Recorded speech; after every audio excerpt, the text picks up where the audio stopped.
നിന്റെ ഉന്നതമായ നാമത്തിന് സ്തോത്രം ചെയ്യും. കർത്താവെ, നിന്റെ വിശുദ്ധ പൗരോഹിത്യത്തെ മഹത്വപ്പെടുത്തണമേ. കർത്താവെ, സഭയിലുള്ള സാന്നിധ്യം പ്രകടമാക്കണമേ. 40 വർഷം ഞാൻ അർപ്പിച്ച കൃപാന്റെ യുഗതിയാണ്. കൃപാസ്ഥാനത്താറെ ജീവനോടെ പ്രത്യക്ഷപ്പെട്ട മാതാവിൻ്റെ മാധ്യസ്ഥ ഇന്ന് അങ്ങയുടെ മക്കളെ പ്രാർത്ഥന കൂടുന്ന എല്ലാ മക്കൾക്ക് വേണ്ടി പ്രാർത്ഥിക്കുകയാണ്. കർത്താവ്, കിടപ്പായിപ്പോയവർ, ഇങ്ങനെ ഒരു ആരോഗ്യമുണ്ട് പക്ഷെ കിടന്നു പോയവർ, ചിലപ്പോൾ അപകടം ഉണ്ടായി കിടന്നു പോയവർ, കർത്താവെ, പ്രഷർ വന്ന് കിടന്നു പോയവർ, കർത്താവിൻ്റെ തിരുമുറുവാർന്ന വലതുകരം, ആണിപ്പെടുതാടുന്ന അത്ഭുതകരം ആ കിടന്നുപോയ മക്കളുടെ മേൽ ശരീരത്തിൽ തലയ്ക്കപ്പെടട്ടെ. യേശുക്രിസ്തു ഉന്നതമായ നാമത്തിൽ നീ സൗഖ്യം പ്രാപിക്കട്ടെ എന്ന് കൽപ്പിക്കുന്നു. കർത്താവെ, പടലപ്പിണക്കങ്ങളും തൊഴുത്തിൽ കുത്തുമൂലം കുടുംബത്തിൽ കലഹവും കോലാഹലങ്ങളും സമാധാനം നഷ്ടപ്പെട്ട കുടുംബങ്ങൾ, ഏത് ഭവനത്തിൽ പ്രവേശിക്കുമ്പോഴും ആ ഭവന സമാധാനം ആശംസിക്കണം. സമാധാന ദൂതൻ അവിടെ ഉണ്ടെങ്കിൽ നിൻ്റെ സമാധാനം പരിക്കും. കർത്താവെ, അടിയൻ്റെ പ്രാർത്ഥന കൊണ്ടും അമ്മയുടെ പ്രത്യക്ഷീകരണം കൊണ്ടും കർത്താവെ, ആ കുടുംബങ്ങൾക്ക് സമാധാനം ഉണ്ടാകണമെന്ന് പ്രാർത്ഥിക്കുന്നു. പഠിക്കാൻ പോകുന്ന കുഞ്ഞുങ്ങൾ, പഠിക്കുന്നതിന് വേണ്ടി ഒരുങ്ങുന്ന കുഞ്ഞുങ്ങൾ, കർത്താവെ, എന്തെല്ലാം കാര്യങ്ങൾക്ക് വേണ്ടി മക്കളെ വേദനിച്ചുകൊണ്ട് ആശങ്കപ്പെട്ടുകൊണ്ട് കണ്ണുനീരോടെ വിഷമിക്കുന്നുണ്ടോ ആ മേഖലയിലെല്ലാം പരിശുദ്ധാത്മ പ്രവർത്തിച്ചുകൊണ്ട് നിൻ്റെ വിഷയത്തിൽ ദൈവം തീരുമാനമെടുക്കാൻ പോകുന്നു. കർത്താവിൻ്റെ മുമ്പിൽ നീ ജാഗ്രതയോടെ പെരുമാറുക. കർത്താവെ, അകലം വിട്ടുപോകുന്നവർ, രാജ്യം വിട്ടുപോകുന്നവർ, വീട് വിട്ടുപോകുന്നവർ, ഞങ്ങൾ കണ്ണുമ്പിൽ മറയുന്നവർ കർത്താവിൻ്റെ കൃപയാൽ നിറക്കപ്പെടട്ടെ എന്ന് പ്രാർത്ഥിക്കുന്നു. എൻ്റെ കർത്താവെ, ജോലിയില്ലാത്തതിൻ്റെ പേരിൽ വിസ പുതുക്കാത്തതിൻ്റെ പേരിലും യാത്രയ്ക്ക് നാട്ടിലേക്ക് വരാൻ പറ്റാത്തതിൻ്റെ പേരിലും തിരിച്ചു പോകാൻ പറ്റാത്തതിൻ്റെ പേരിലൊക്കെ കുടുങ്ങി കിടക്കുന്നവർ, എൻ്റെ കർത്താവിൻ്റെതുമായ എന്തെങ്കിലും ബന്ധനങ്ങളെ ഞാൻ അർപ്പിച്ച 40 വർഷത്തെ ബലിയുടെ ശക്തിയാൽ ബന്ധിക്കുന്നു, അഴിച്ചു മാറ്റുന്നു. കർത്താവിൻ്റെ കരുണ നിന്നെ ആവശ്യിക്കുകയും നീ വിടുതൽ പ്രാപിക്കുകയും ചെയ്യട്ടെ. I command you in the name of Jesus Christ, you be healed and delivered. എൻ്റെ പ്രിയപ്പെട്ടവരെ, ദുഷ്ടഭൃത്യ, നിന്നോട് ഞാൻ ക്ഷമിച്ചതുപോലെ നീയും അവനോട് ക്ഷമിക്കേണ്ടതായിരുന്നില്ലേ? അർഹത നഷ്ടപ്പെടുത്തി കണ്ട ഒരാൾ. ആ വചനം എടുത്തേ. മത്തായിയുടെ സുവിശേഷം 18-ാം അധ്യായം 23 മുതലുള്ള തിരുവചനം. മത്തായി 18-23 വചനങ്ങൾ. സ്വർഗ്ഗരാജ്യം സേവകന്മാരുടെ കണക്ക് തീർക്കാൻ ആഗ്രഹിച്ച ഒരു രാജാവിന് സദൃശമാണ്. കണക്ക് തീർക്കാൻ ആരംഭിച്ചു 10,000 താലന്ത് കടപ്പെടുന്ന ഒരുവൻ അവർ അവന്റെ മുമ്പിൽ കൊണ്ടുവന്നു. അവന് അത് വീട്ടാൻ നിർവാഹമില്ലായിരുന്നു. അവനെയും ഭാര്യയെയും മക്കളെയും അവന്റെ സമസ്ത വസ്തുക്കളും വിറ്റ് കടം വീട്ടാൻ യജമാനൻ കൽപ്പിച്ചു. അപ്പോൾ സേവകൻ വീണ് നമസ്കരിച്ചുകൊണ്ട് പറഞ്ഞു, പ്രഭു, എന്നോട് ക്ഷമിക്കണം, ഞാൻ എല്ലാം തന്നു വീട്ടിക്കൊള്ളാം. ആ സേവകന്റെ യജമാനൻ മനസ്സരിഞ്ഞ് അവനെ വിട്ടയക്കുകയും അപ്പോൾ അവന് കടവിളച്ച് കിട്ടി, അർഹത കിട്ടി. അടുത്ത വചനം എന്താ? അവൻ പുറത്തിറങ്ങിയപ്പോൾ ഈ അർഹത ഇവൻ കളയുന്നുണ്ട് പിന്നീട്. അതാണ് വിഷയം. ഓക്കെ, അർഹത പലർക്കും കിട്ടും, പക്ഷെ കൈയിരിപ്പ് കാരണം അർഹത അവർ കളഞ്ഞെടുക്കും. അവൻ പുറത്തിറങ്ങിയപ്പോൾ തനിക്ക് 100 ദനാറ നൽകാൻ, അത് നിസ്സാര കാശാണ്, 100 ദനാറ തരാനുണ്ടായിരുന്ന തന്റെ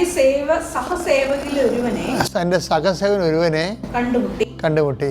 അവന്റെ കഴുത്ത് പിടിച്ച് ഞെരിച്ച് കൊണ്ട് അവൻ പറഞ്ഞു, എനിക്ക് തരാനുള്ളത് തന്നു തീർക്കുക. മറ്റേ താലന്താണ് 10,000 സ്വർണ്ണമാണ്. ഇത് വെള്ളി നാണയമാണിത്. 10 വില കുറവാണ്. 100 വെള്ളി നാണയം. അത് തരാത്തവൻ്റെ കഴുത്തിന് ഇവൻ ഈ 10,000 താലന്ത് ഇളച്ച് കിട്ടിയവനെ, 10,000 സ്വർണ്ണ നാണയങ്ങൾ ഇളച്ച് കിട്ടിയവൻ 100 വെള്ളി നാണയക്കാരൻ എൻ്റെ കടക്കാരനെ കണ്ടപ്പോൾ അവൻ്റെ കഴുത്ത് പിടിച്ച് ഞെരിച്ച്. അപ്പോൾ ഈ കയ്യിരിപ്പാണേ. അപ്പോഴുടനെ മറ്റുള്ളവർ വന്ന് രാജാവിനോട് പറയും, നമ്മൾ അങ്ങ് സമക്ഷത്തുനിന്ന് ദയവുണ്ടായി അവൻ്റെ 10,000 താലന്ത് ഇളച്ച് കിട്ടില്ലേ? അതെ, കൊടുത്തു. അവൻ പുറത്തിറങ്ങിയപ്പോൾ അവന് 100 വെള്ളി നാണയം തരാനുണ്ടായിരുന്നു, അവൻ്റെ കഴുത്ത് ഞെരിച്ചെന്ന് പറയും. അപ്പോൾ രാജാവ് അലറും, ദുഷ്ടഭൃത്യ, കൊണ്ടുവരാൻ പറഞ്ഞവനെ. കൊണ്ടതിന് എന്താ പിന്നെ അടുത്ത ഭാഗം വായിച്ചേ? മത്തായി 18:32-33. മത്തായി 18:32-33. യജമാനൻ അവനെ വിളിച്ചു പറഞ്ഞു, ദുഷ്ടനായ സേവക, നീ എന്നോട് കേണപേക്ഷിച്ചുകൊണ്ട് കടമെല്ലാം ഞാൻ ഇളച്ചു തന്നു. നിന്റെ കടമെല്ലാം ഞാൻ ഇളച്ചു. ഞാൻ നിന്നോട് കരുണ അതവിടെയാണ് വിഷയം. ഞാൻ നിന്നോട് കരുണ കാണിച്ച പോലെ നീ നിന്റെ സഹസേവകനോട് കരുണ കാണിക്കേണ്ടതായിരുന്നില്ല. അപ്പം കരുണ ഒരു വിഷയമാണ്. നമ്മൾ കൈപ്പറ്റുമ്പോൾ തന്നെ മറ്റുള്ളവരോടും കരുണ കൊടുക്കണം. നമ്മളെല്ലാവരോടും കരുണ വാങ്ങിക്കും. നമ്മുടെ മേലാളന്മാർക്കെന്നെല്ലാം കരുണ കൈപ്പറ്റും. കീഴാളന്മാർക്ക് നമ്മൾ കരുണ കൊടുക്കത്തില്ല, താഴെയുള്ളവരുടെ കൂടെ. അതൊരു വല്ലാത്ത പ്രശ്നമാണ്. ഇവനെന്ത് ചെയ്യുന്നറിയുമ്പോൾ ഇവൻ ആദ്യം കരുണ കിട്ടി, ആ 10,000 താന്ന് ഇളച്ച് കിട്ടിയവൻ അവനുള്ളത് കൂടി പോയി. അർഹത കിട്ടിയവൻ അർഹത നഷ്ടപ്പെടുത്താൻ. നിങ്ങൾക്ക് പണ്ട് ഇതിനേക്കാൾ അർഹത ഉണ്ടായിരുന്ന ആൾക്കാരാണെന്ന് ഓർക്കണം. നിങ്ങളുടെ കയ്യിരിപ്പ് കാരണം അർഹത നഷ്ടപ്പെടുത്തിയതാണ്. നിങ്ങൾക്ക് എന്തെങ്കിലും ആനുകൂല്യം കിട്ടുന്ന കാര്യം വരുമ്പോൾ നിങ്ങൾ ദൈവത്തെ മറക്കും. നമുക്കതിൽ നിന്ന് നേട്ടവും ഒക്കെ ഉണ്ടാകുന്ന വിഷയം വരുമ്പോഴേ നമ്മൾ കുറേ വചനം മറന്നു പോകും, പിന്നെ പള്ളി മറക്കും. എനിക്ക് ഏറ്റവും ദേഷ്യം ഈ ദിവസം കുർബാന കാണുന്നവരെ. അപ്പം നിങ്ങളോർക്കും ജോസഫ് അച്ഛൻ പിന്നെ അതല്ലേ പറയണത്, എല്ലാ ദിവസവും കുർബാനക്ക് പോകണമെന്ന്. എല്ലാ ദിവസവും കുർബാനക്ക് പോകണം, കുർബാന സ്വീകരിക്കുകയും വേണം. പക്ഷേ നിങ്ങളുടെ ജീവിതമായിട്ട് എന്തെങ്കിലും ബന്ധം അതിനുണ്ടാകണം. ഞാൻ ഈ നാട്ടുപുറങ്ങളൊക്കെ ചെല്ലുമ്പോൾ ഒത്തിരി കുർബാന, ഞാൻ എത്രയോ പള്ളികളിൽ ഇരുന്ന ആളാണ്.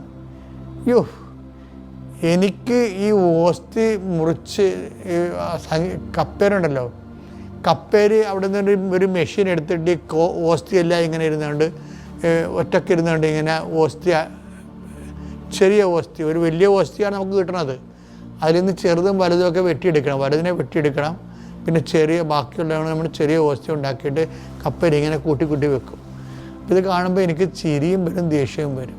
എന്താണ്, എത്രയോ കാപട്യം പിടിച്ച ആൾക്കാരുടെ ഉള്ളിൽ കർത്താവ് ചെന്ന് അടങ്ങേണ്ട സംഭവമാണിത്. അത് ഭയങ്കര സങ്കടകരമായി. ഇന്നത്തെ സഭയിൽ ഏറ്റവും സങ്കടകരമായ ആൾക്കാർ ഡെയിലി കമ്മ്യൂണിക്കൻ്റാണ്.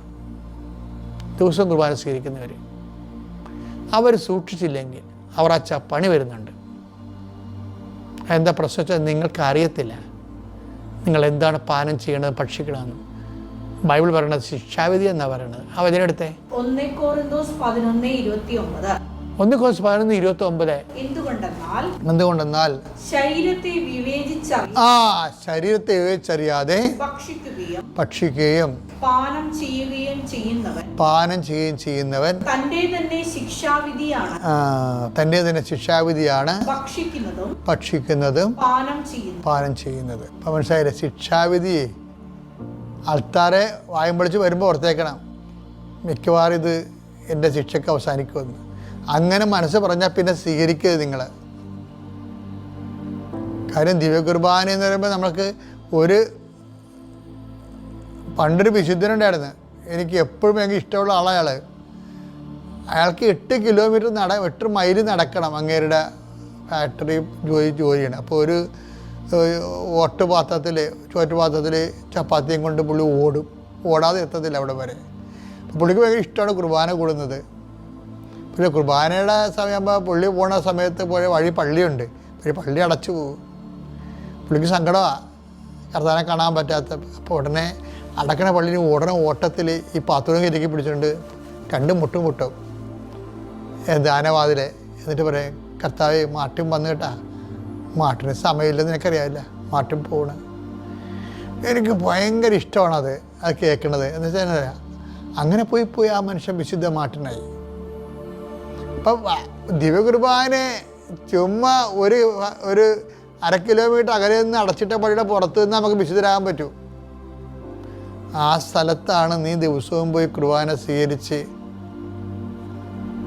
ഉടമ്പടിയിലെ മെയിൻ സംഭവം കുർബാന സ്വീകരണം തന്നെയാണ്, അതിലൊരു കാര്യം. പക്ഷേ എപ്പോഴും ഓർത്തേക്കണം, അത് പറഞ്ഞ്